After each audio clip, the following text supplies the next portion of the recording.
We're joined today by Sergeant Shawn Jones with the Rutherford County Sheriff's Office to talk about active shooter incidents. Sergeant Jones, thank you for joining us and answering some questions for us today. Thanks for coming.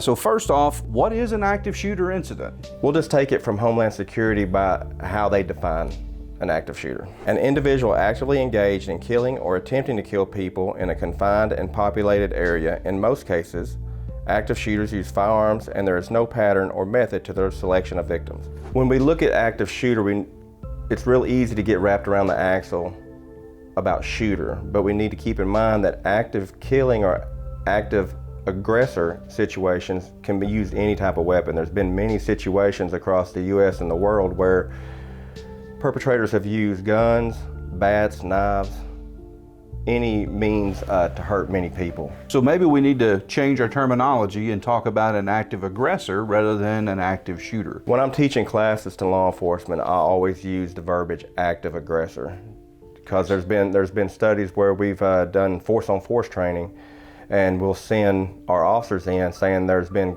killing going on. So normally our officers go straight in looking for a shooter, and they'll blow past individuals or role players that are holding bats or even knives and don't pay them attention because they're looking for a gunfight. Would you explain the run, hide, fight program that we hear so much about in the news media and on Homeland Security's website, for example? It talks about run, hide, fight. What's that program, and how would you help folks understand it better?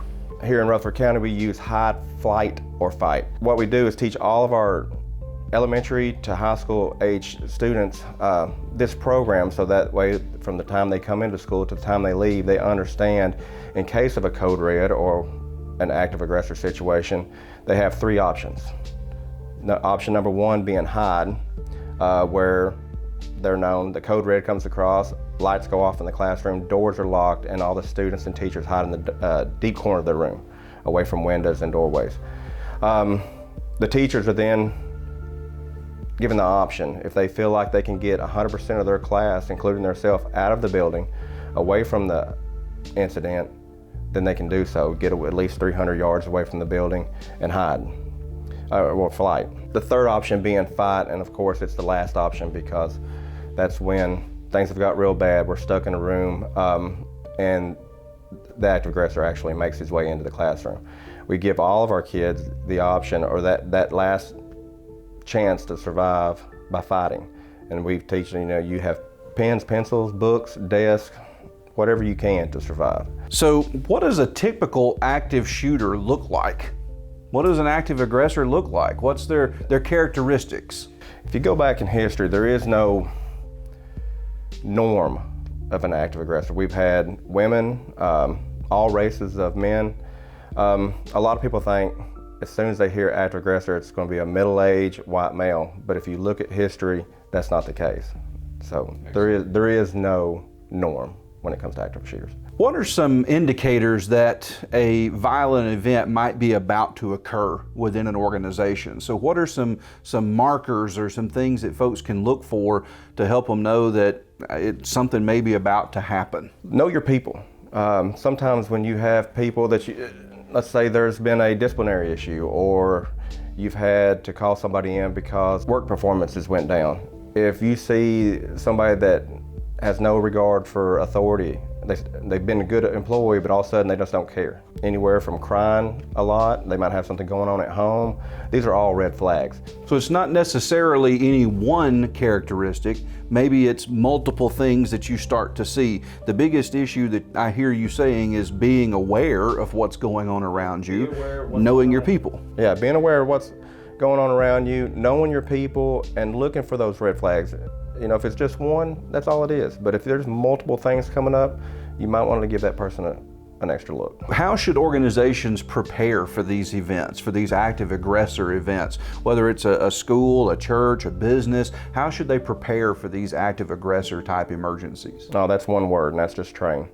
If you don't train and get you and your corporation or your business or your school on the same page, then it's not going to be a good thing. So if there's many companies out there, as far as churches go, schools, obviously we take care of those, and corporations can reach out to private businesses or even their sheriff's departments and try to get that training that they might need.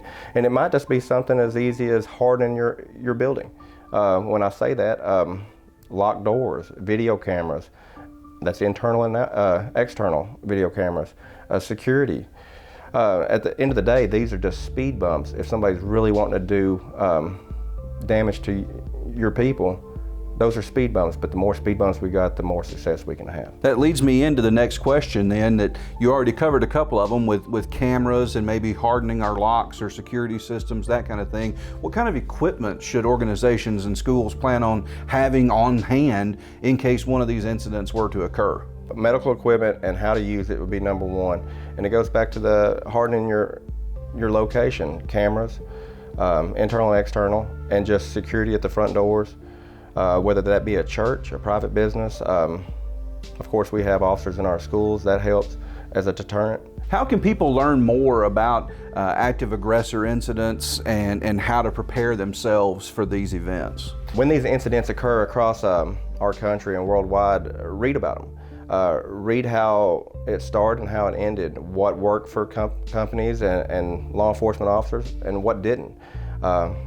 Unfortunately, one of our best training aids is to look back on what others failed at. Sergeant Jones, I really appreciate you taking the time to sit down with us and have this conversation about active aggressor incidents and the importance of preparing for those. You know, National Preparedness Month is all about encouraging people to become better prepared for different types of emergencies. And we at Ikanos, we really want to help folks understand the different things that can happen while they're out there in the world living and making a living, but we don't want to scare people to death either. We want them to be prepared, and knowing the things that can come and what you will do if that does occur.